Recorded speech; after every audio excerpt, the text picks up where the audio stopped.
Good morning, good afternoon, good evening, good night, depending on where you are in this world. This is Gloria White coming to you from Utah, USA. God bless you. Today we're going to begin the book of 2nd Maccabees, which is in the New Jerusalem Holy Bible. And here's the foreword. The second book of Maccabees covers the same 15 years as 1st Maccabees 1 through 7. That would be 167 through 151 BC. But it is a far more literary and artistic work. Rather than giving a continuous history, the author selects suitable incidents and dwells on them to show the heroism of the Jews and their special divine protection. It aims to edify and is often more a sermon than a history, complete with apparitions, divine interventions, and noble stories of perseverance.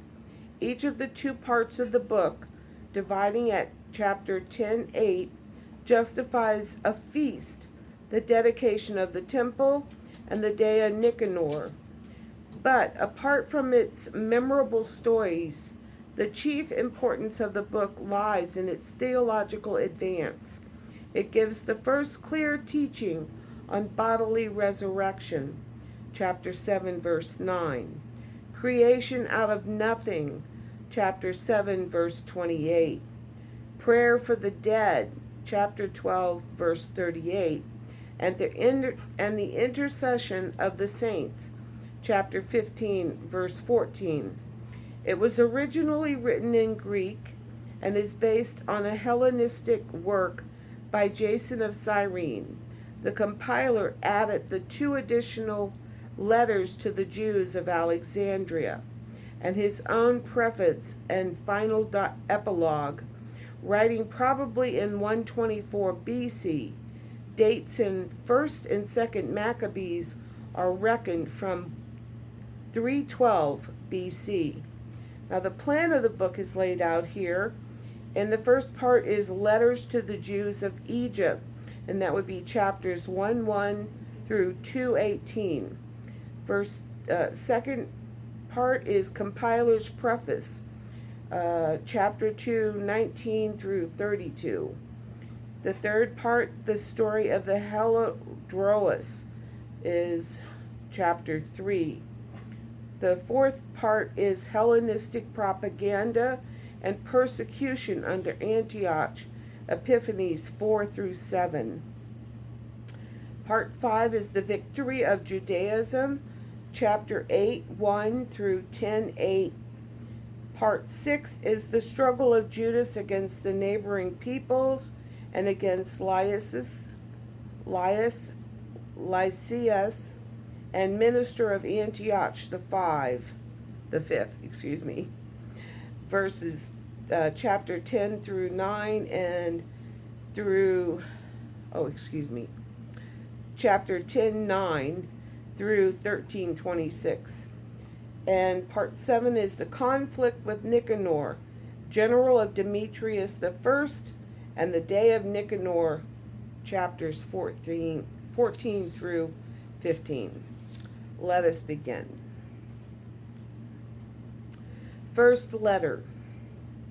Letters to the Jews of Egypt. To their brothers the Jews living in Egypt, from their brothers the Jews in Jerusalem and Judea, greetings and untroubled peace. May God prosper you, remembering his covenant with Abraham, Isaac, and Jacob, his faithful servants. May he give you all a heart to worship him and to do his will with a generous mind and a willing spirit. May he open your hearts to his law and his precepts and give you peace. May he hear your prayers and be reconciled with you, and not abandon you in time of evil. Such is our prayer for you. During the reign of Demetrius in the year 169, we Jews wrote to you as follows. In the extremity of trouble that befell us in the years after Jason and his associates had betrayed the Holy Land and the kingdom, burning down the temple gateway and shedding innocent blood. We prayed to the Lord, and then when we and were then heard. And we then offered a sacrifice with wheat flour. We lit the lamps and we set out the loaves. And we now recommend you to keep excuse me. And we now recommend you to keep the Feast of Shelters in the month of Shevlev in the year 188. The second letter. Address. The people of Jerusalem and of Judea, the Senate and Judas, to Arabulus, tutor of King Ptolemy, and one of the family of the anointed priest, and to the Jews in Egypt, greetings and good health. Thanksgiving for the punishment of Antioch. Since we have been rescued by God from great danger, we give him great thanks of championing our cause against the king. For he it was who carried off those who had taken up arms against the holy city.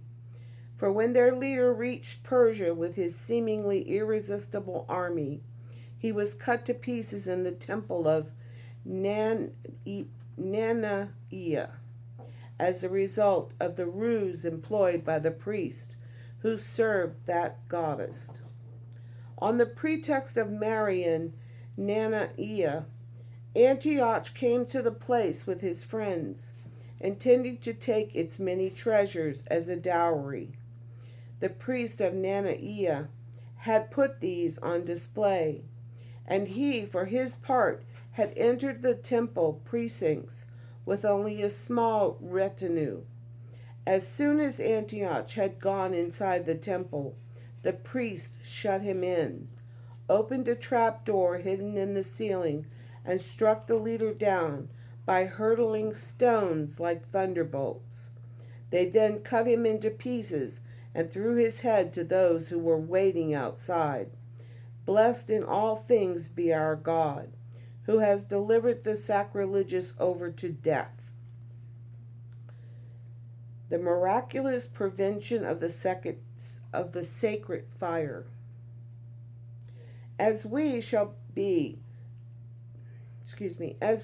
celebrating the purification of the temple on the 25th of Shelev, we consider it proper to notify you, so that you may too celebrate it, as you do the Feast of Shelters and the fire that appeared when Nehemiah, the builder of the temple and altar, offered sacrifice.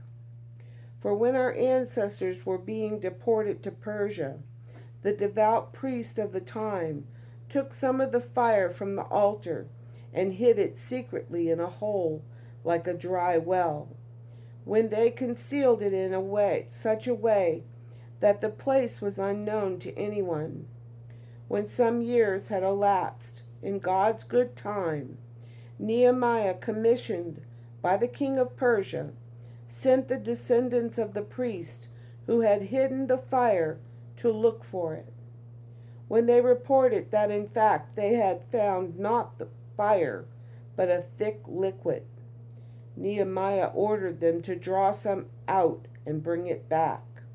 When they had done this, Nehemiah ordered the priests to pour this liquid over the sacrificial materials, that is, the wood and what lay on it. When this had been done, and when in due course the sun, which had previously been clouded over, shone out, a great fire flared up, to the astonishment of all. While the sacrifice was